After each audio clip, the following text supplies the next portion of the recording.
my back for the top 16. Told you it was going to be a short break. Yes, we are going to be having our top 16 feature match for this round, which is going to be two decks you might not have expected. We have got Tom Rose back on with his Burning Abyss Sekka, Sekka's Light. I think he's calling it Dante's Cat. Sounds fine. For this event. And he's going to be facing off against Carl White, who's actually on Mermail. With Sekka's Light. With Sekka's Light. So there you are, guys. If you want to see Sekka's Light making an impact, it's right here in the top 16 of the UK National Championship. So there's like Nimble Anglers, Nimble Beavers, Nimble Mantas also in this deck. It's going to be super interesting. We've got two variants of the Sekka's Light deck facing off. That's awesome. Well, let's get over to the table and see how this guy's match turn out. This guy is. These guys. Let's see how this guy is. Let's see how this guy is. So here we are. You can see the guys are just waiting for their signal to be ready.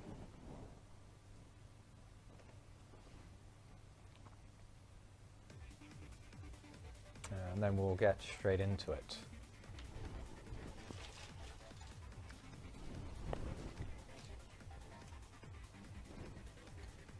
There you go. Here's a handshake, and we're going to be going straight into this.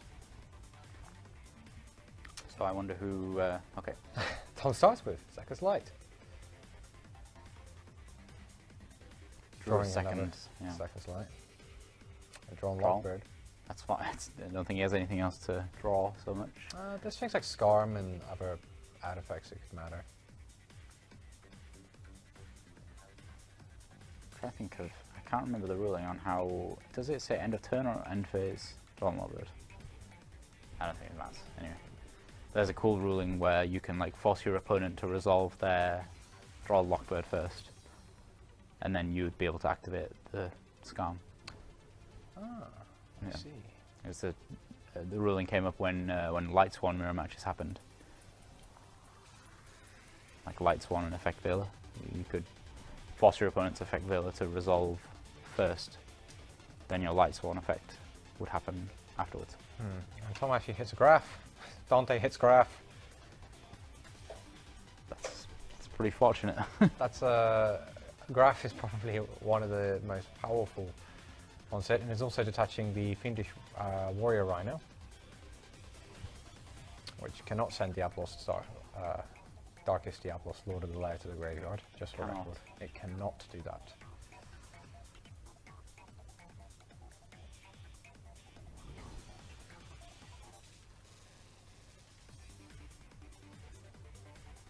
Tom's hand has double Blackluster Soldier in it. Yeah, you can actually play 3 of those now. None of the dragons though, they're too good. I did see that getting played earlier, by the way. Chaos Emperor Dragon. Yeah. Somebody was playing it in a 60 card Chaos deck. That's pretty funny.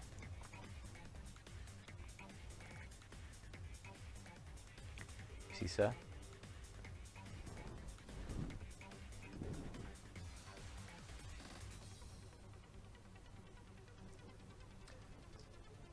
And Sir coming down for Tom.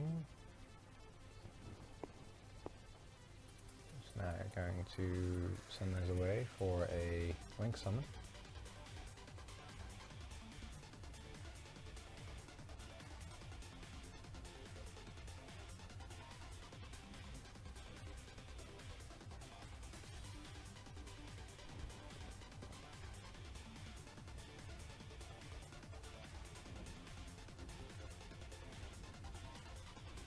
DD Crow being played. That's pretty nice. That's going to help with that. Gets rid of the Seer. That's going to be that's pretty huge. Yeah, that is. That's a Draw Lockbird and a DD Crow from Kyle.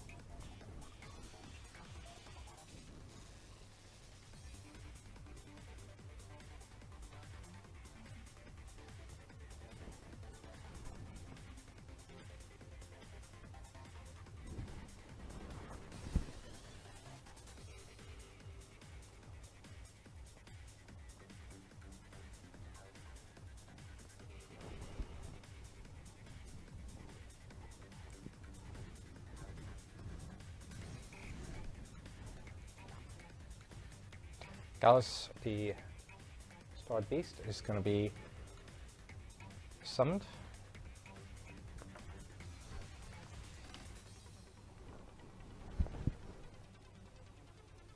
Sends a Libic to the graveyard to get special summon to the field.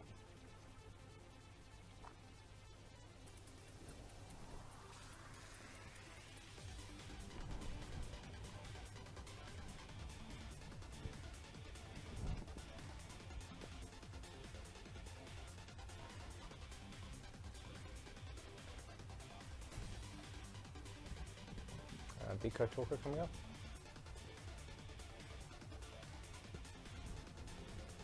Deco Talker's got very different backup in this match than he did in the last one.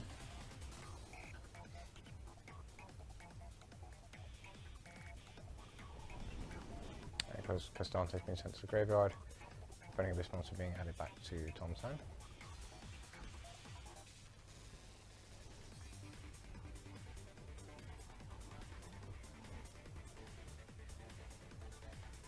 Passes play over to Kyle. Not a great start from Tom, but he did get two disrupted twice.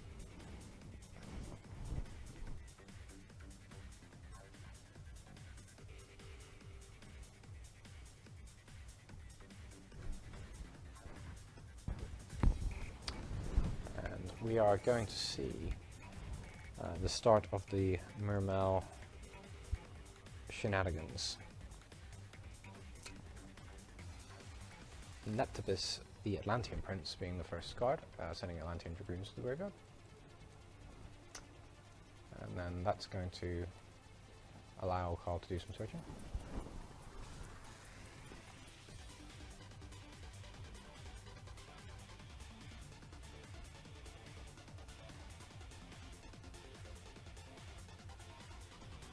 He searches for Dragoons.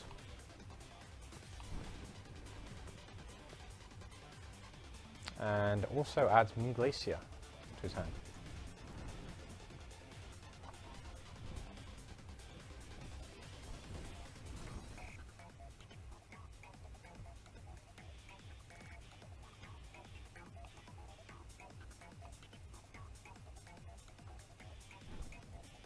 We're going to see Abyss Mermail, Abyss Mermail, being summoned by discarding Dragoons and Genix Undyne.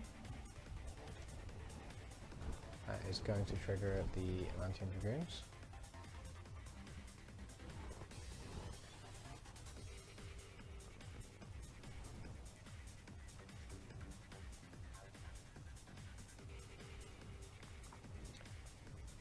Which allows another search.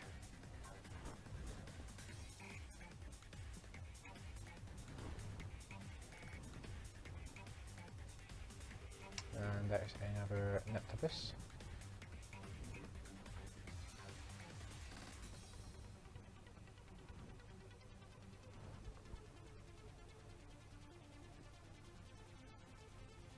Kyle's actually said to me that he's not played since around 2014. He only played in one regional this season.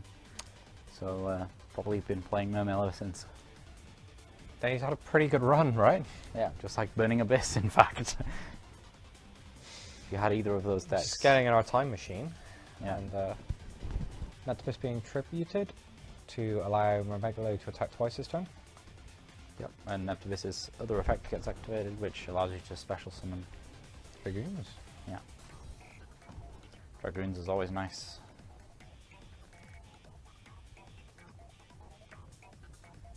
My favourite use of Dragoons is always if you could get him under an Abyss Dweller and use Abyss Dweller's effect, you could get Dragoons to trigger again. Which was real nice. Yep, and Tom's going to be taking 100 damage here and then followed up by another 2400 from Mermail.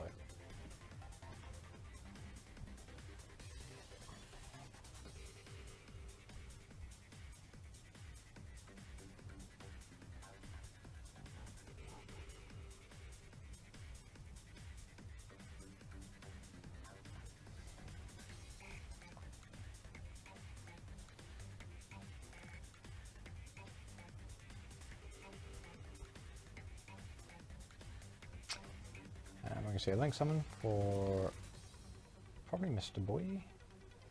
Why do you always say it like that? I don't know. Mr. Boy!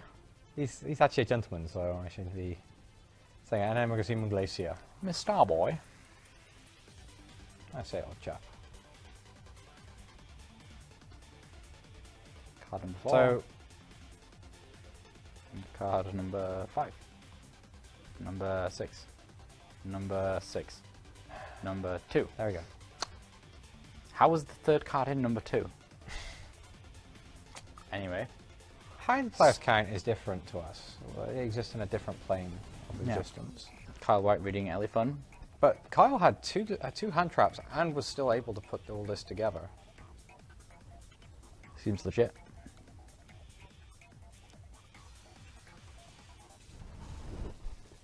And Tom's drawing John Lockbird now. Seems inconvenient. Well, he's got the Second's Light to correct that. Yeah. So yeah, it is inconvenient. Let's put it back. It's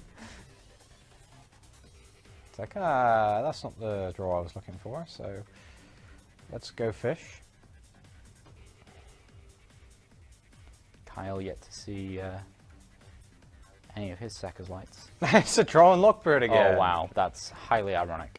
That's unfortunate. Another Second's Light. And we can see the stats, yeah, as you mentioned, Kyle only playing 1 tournament this season. Tom, on the other hand, playing 20. That's impressive with 106 wins.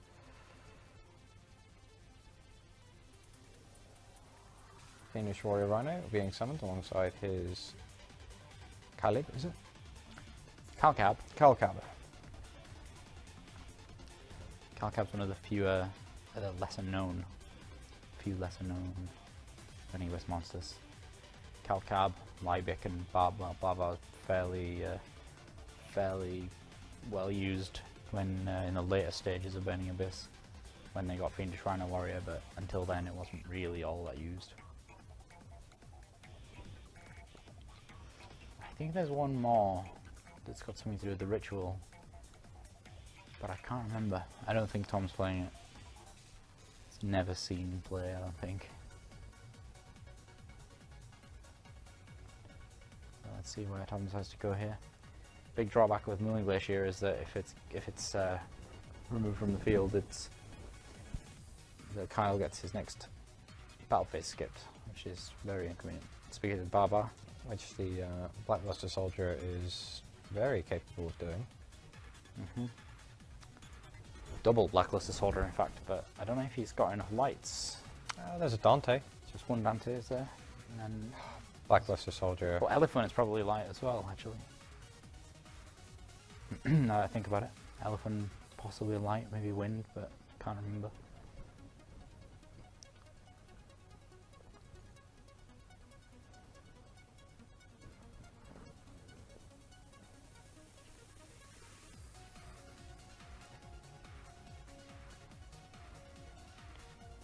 So I'm going searching. Likely for Scarn. Having a quick read of Moon Glacier again. Farfa? Banish Farfa. Moon Glacier. Oh, that's cool. So yeah, he... Tom can put a lot of damage in this turn if he brings up the Blackluster Soldier, because it can attack the Mr. Boy, and then it can make a direct attack. And then he can also hit with the Dante. Yeah, that's quite a lot of damage. If he could summon both Blackluster Soldiers, I think that would be game. Well, we know he's got one light monster.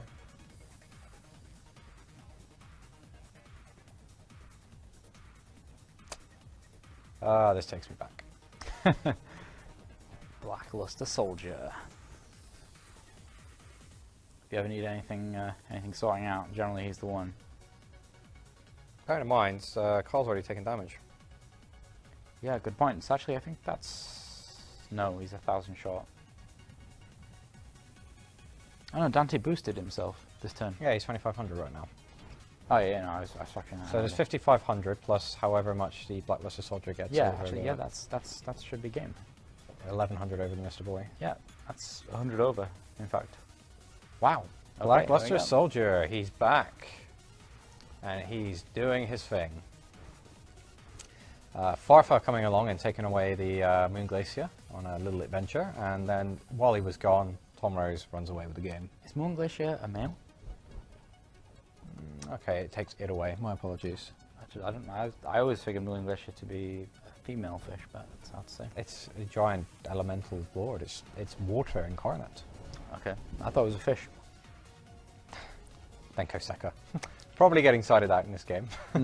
I thought that may have just been for Sekka's light, you know, the irony factor. Yeah, Tom also not playing a lot of back row this game.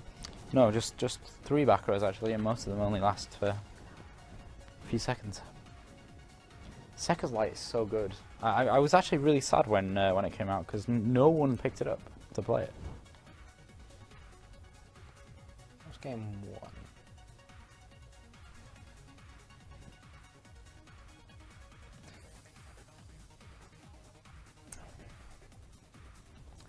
Yeah. Yeah, there's an additional DD Crow in Kyle's side deck that he could be pulling up. Not a lot in here for the Burning Abyss match, but as he's playing a heavy water deck, Abyss Dweller naturally gets the job done. If he's playing it, of course. Oh, it must be. Surely. He's not. Wow. That's actually quite shocking. Well, I guess when your extra monster zone is so precious now, it just couldn't afford to do it. But he does play Galaxy Tomahawk and Red Eyes Flare Metal Dragon. Yeah, I can't believe he's not playing that. I feel like I just heard a part of your soul die. Yeah. I mean, the best play and one of the great plays in that deck was to get the Dragoons underneath of the Abyss Dweller, because then you could it's all about using Dragoons as much as possible. Yeah, I see what you're saying. But either way, there's going to be a Sekka's Light build in the top 8 of this tournament. That's true, yeah. So that has to be probably one of the more unique results based on what I've seen from the National Championships. Yeah, Sekka's Light must be going up in price after this match. I think it's definitely going up in people's estimations.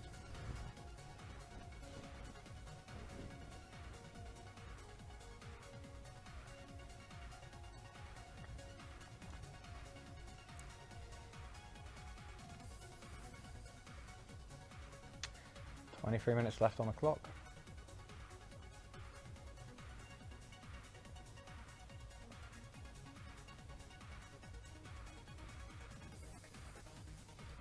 Tom does open with the Sekka's Light again.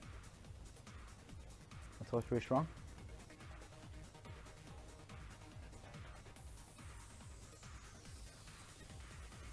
And Kyle makes Tom goes first. Interesting. He plays Sekka's Light to draw into Sekka's Light.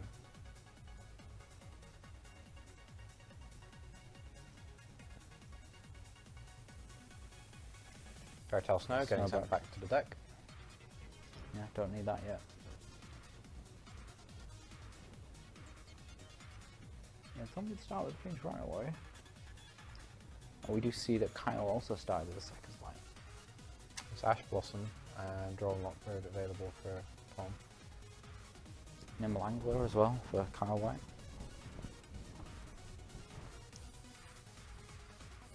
Here's Dante. So he's actually playing the Rescue Cat in this deck so that he can get a bunch of additional plays through. Just cheap Nat Beast. Yeah, for the Sky Striker match. Yeah. Not much use in this matchup. I would be right now because Kyle has Sekka's Light, but there's so many different ways to get Graf Sir on the go. Even after getting the Sir crowed, he was still able to play through and win the match, win the duel, sorry. Sir Dante. Yep. And that's really good as well, being able to get that combo going straight away. Never had that ability before.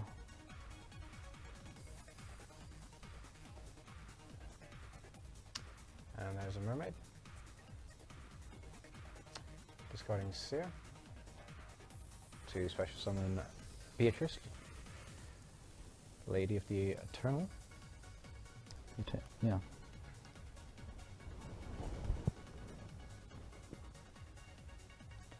We've not yet seen Dante Pilgrim. He is playing it, isn't he? Oh yeah, Tom is playing it. Big Dante. I'll come up. Dante after he's finished his quest. Yeah, Dante program is so scary. In the current game, absolutely. Dante gets discarded. Sending Fairy Tale Snow to the graveyard. Yep, and then Dante's going to add back a Burning Abyss monster. That actually makes Carl's life really difficult. But playing Mermails, he really wants to go second so that he can actually make attacks out of all of his monsters. Yeah. This time Second Light's coming down for Kyle.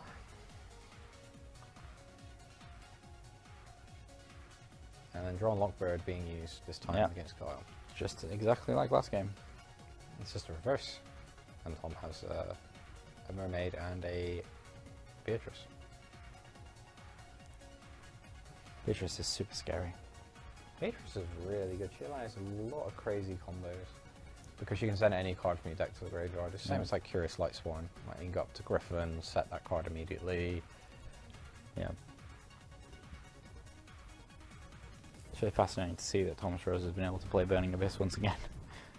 To get all the way to this top 16. I'd be curious to see after this event if he'd still take it to the WCQ. Yeah. I would really hope that he could turn around to us and say, absolutely, here are the changes I need to make. That's a swap frog. A swap frog? Yeah, swap frog. He's got the full frog engine here as well, has he? I don't think we're going to see quite triple totally awesome Sayuja as the play, but could be wrong. It's possible. I think Card of Safe Return helps it happen. Also Substitute as well.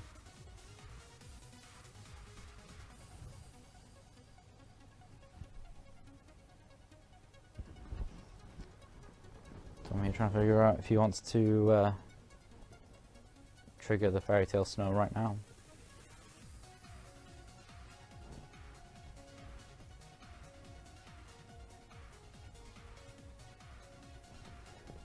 Sending the Nimble Angler to the graveyard, which will allow, when it's sent from the hand or deck to the graveyard, it gets to special summon 2 Nimble monsters from the deck.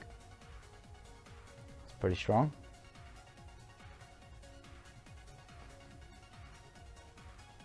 This is fascinating. Seeing these two guys playing completely what would be considered off-the-wall decks, and both of them have got such powerful combos here.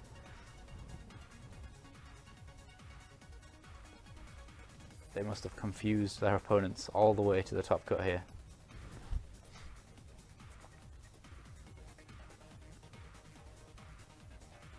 Ash Blossom. Yeah. And we're going to see Nimble Manta. I love the Nimble Mantas. I think they look adorable. And Nimble Beaver. Beaver not so much. He looks pretty scary. What does a beaver do then? I can't remember what the Beaver does. Actually, one of the Grassless Screener decks that I tried out was a Water Angler 60 card version that was playing the Grassless Screener and Lagunga. Lagunga, Summon yeah, like an infinite number of tokens. The Nimble Beaver, when it's normal summon, you can special summon a level 3 or lower Nimble monster from your deck or graveyard, so I don't think it's relevant. Just that it's level 2. And it's a Nimble monster. Yeah. Yeah, for this, but yeah, this application. But.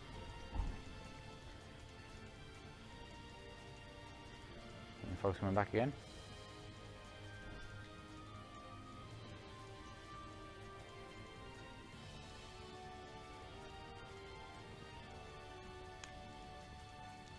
We got a link summon in.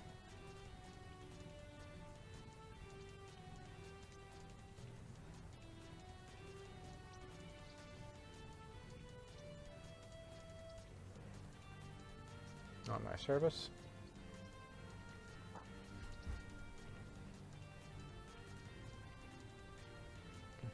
Nightmare Service. Effects, discarding Mermail to destroy Beatrice. Beatrice triggers. That was a bit spike that was discarded. Dante Pilgrim of the Burning Abyss. Luke, you read this one out yesterday. Yeah, so you can discard a card to draw a card. So obviously that's pretty good if you can discard some of your Burning Abyss monsters. And it can't be targeted as well. Is it a quick effect to discard a card to draw a card? Yeah.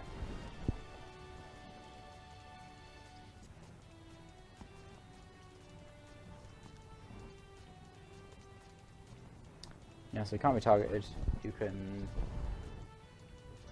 send a Burning Abyss monster to draw a card. And if it's destroyed, or if it's sent to the graveyard of your opponent's card effect, you can send a random card from your opponent's hand to the graveyard. So it's pretty annoying to deal with. It's pretty annoying if it's on the field. It's just pretty annoying in general. This is definitely numbers that you can have this time. It leaves a Blackluster Soldier in Tom's hand. That's pretty strong. And Sekka's Light and Sir both do something in the grave, so that's pretty convenient. Yeah. It's going to get back Graf. Graf's going to pop.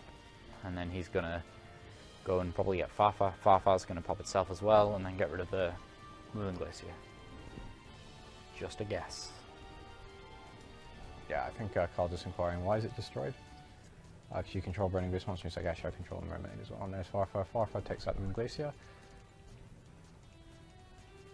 Yeah, likely the Moon Glacier. And then Kyle's going to lose a battle phase. Yeah, it's actually his next battle phase as well, so it's not this one. Not this one. It'd be kind of okay if it was this one, but it's actually worse having something in the future being taken away from you. It's one of the biggest drawbacks to the elemental ones, right? Yeah. Yeah, in fact, the biggest problem I was having trying to make an elemental saber deck. And Kyle's still under draw on Lockbird.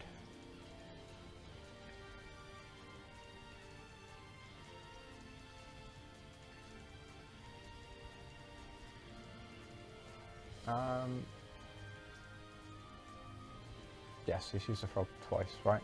You get an extra normal summon after you use it, right? So you normal summoned it, returned it to his hand, and then didn't he summon it again? Right? But he summoned it using the special summon, discarding Nimble Angler. Ah, okay, sure. So this is his second normal summon.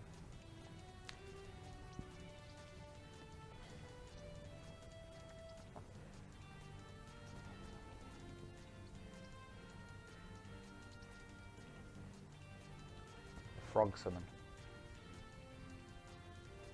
That's some frogs. So because of the Forbidden Card Tournament, I think we're probably quite far behind the main event, so we're going to be able to get straight into the top 8 after this. Pretty cool. Yeah, and Tom bringing up Fairy Tale Snow at this point to make sure there's no totally awesome play. Well, actually, probably worried about something like Topological Bomber Dragon or Crazy Link 4. The Topological Bomber not actually an option. Borrowload or something. Yeah, it's so huge. Take Dante. Yeah, Borrowload Dragon would have been really good. Yeah, you can take your opponent Dante without targeting it, so. Yeah. Oh, DD Crow being used. So Snow's going to have to be chained again.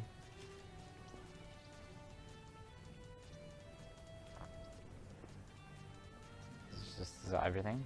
2, 3, 4, 5,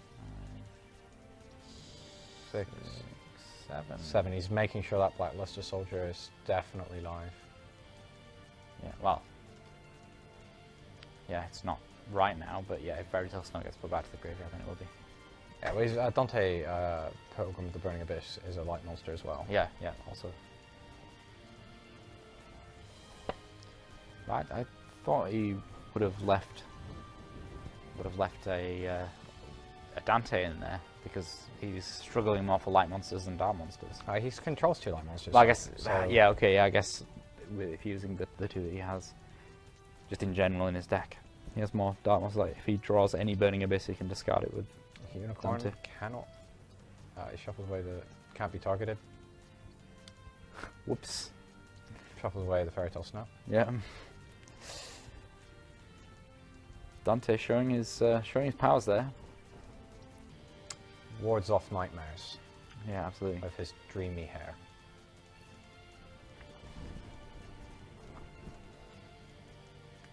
While he's listening to Virgil's rock music. And Farfa returns the Moon Glacier.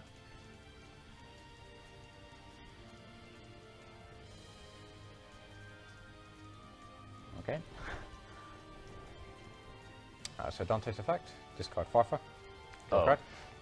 So Kyle doesn't have the next battle phase, and okay, that's kind of rough because he drew. I can never say its name. The Sarvarius. Yeah, Sarvius, the Ancient and Ascended. Yeah. So hand trap that stops targeting. Not that he needs that for Dante. No. But he also now doesn't have a light monster in his graveyard either. Sarvarius would be a light monster, but nothing to put it in there right now because Pilgrim can only discard Burning Abyss monsters.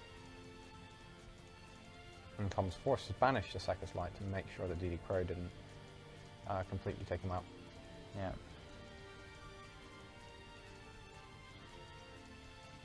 And he ships a turn. Yeah, so Kyle doesn't have a battle phase right now, if I remember correctly. Yeah, I think because Moon Glacier just says when it leaves the field.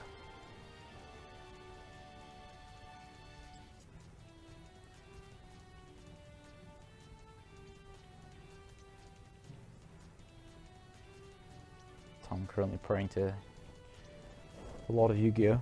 Asking for a light monster off the top of his deck. He needs a light monster in the graveyard.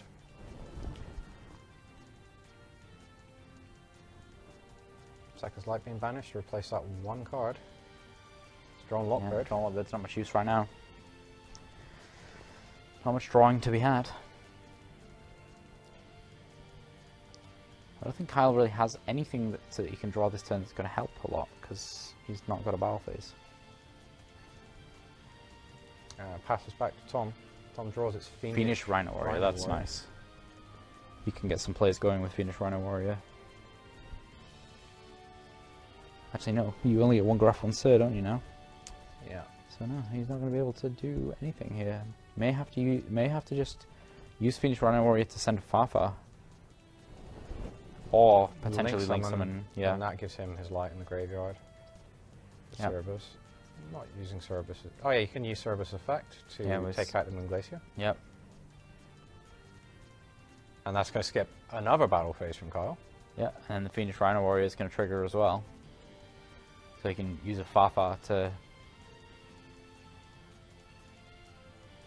Nah, he's got the Blackluster Soldiers, can make the double attack over that. Yeah, okay. But yeah, sending Scarm. Scarm, yeah, so he's got to follow up after this. Various being read by Kyle. Only 8 minutes left. Yeah, well, but it looks like Tom is going to be in the lead here, so he's looking at a pretty big advantage. Blackluster Soldier's back. He's back.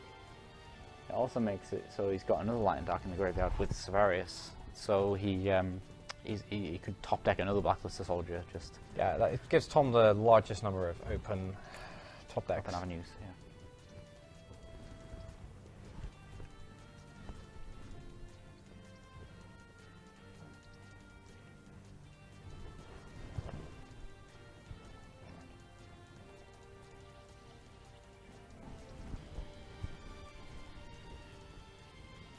And Torkai being added from the Scarm. Play passes back to Kyle. Kyle draws. Sacrifice Light off the top. Wow. Alright, he's got 2 more chances.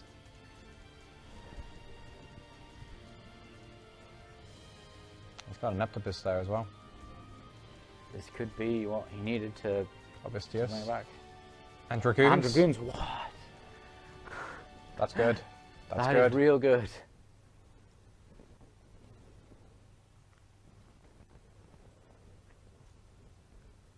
He's just thinking to himself exactly how he wants to do this now. Gets Guns. And Diva. Diva. That looks like a Duelist Saga Diva.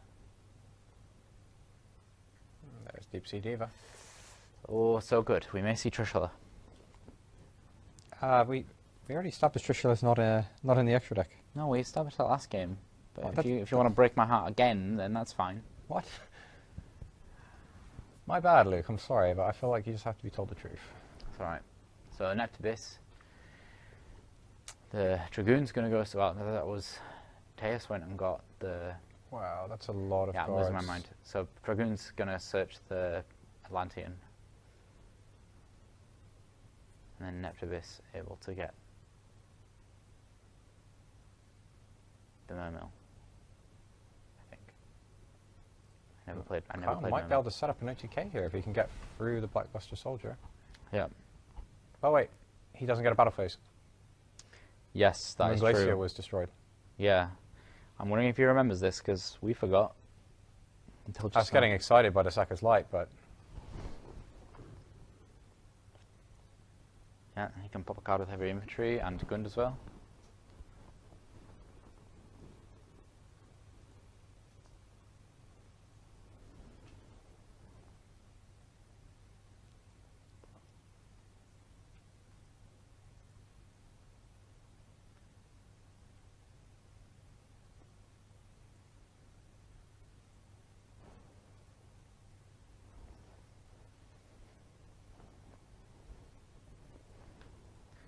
And Tom gets to draw. Gallus. Is it Tour Guide? Oh, is the other card Gallus, is it? Yeah.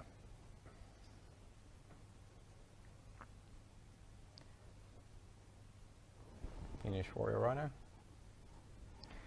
Yeah, so Fiendish Rhino Warrior was a real big hit for the Burning Abyss deck.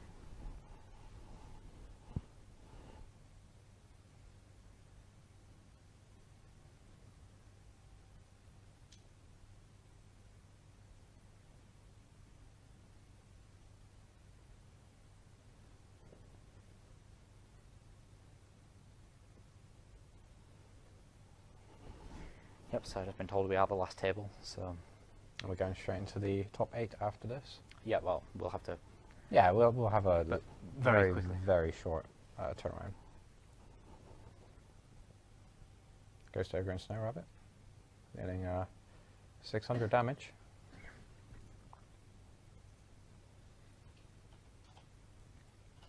He's got 900 on the Barber as well in the deck once you can send the Fiendish Warrior Rhino. Yeah. Tom's nodding his head, just making me think he's got something. I mean, Neptibus is on not a lot of attack points. He's on 800 attack points. Well, plus the Mist Boy, but... Link 4. Borload Dragon. Yeah, surely Borload can just take away all of the nice things. Barber, probably.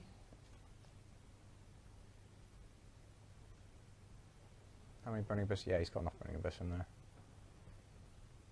Seems odd. He went down to pretty much 0 cards in his graveyard just last turn. Yeah, and then with thanks to the Fairy Tale Snow banishing 14 of his resources. And then Barber getting 900 more in. Yeah, that puts Carl down to 1-1. Which is all feeling very doable at this point, considering a Borload Dragon's on the field. I think you can just tack over the... Neptibus. Neptibus, and that's game. Yeah, Tom that's it. Progressing on to the top 8 of the UK National Championship 2006. Yeah, I was about to say 2016 because the top 16, 2018. Yeah, let's talk a little bit more about that in our post-match discussion. Okay, so... Two explosive Sakka Light decks facing off, and it turns out Burning Abyss was the stronger of the 2 decks in the end. Absolutely. So we were being told that we were the last table, so... is there anything more to be said about those decks other than that this Tom Rose deck seems to be unstoppable?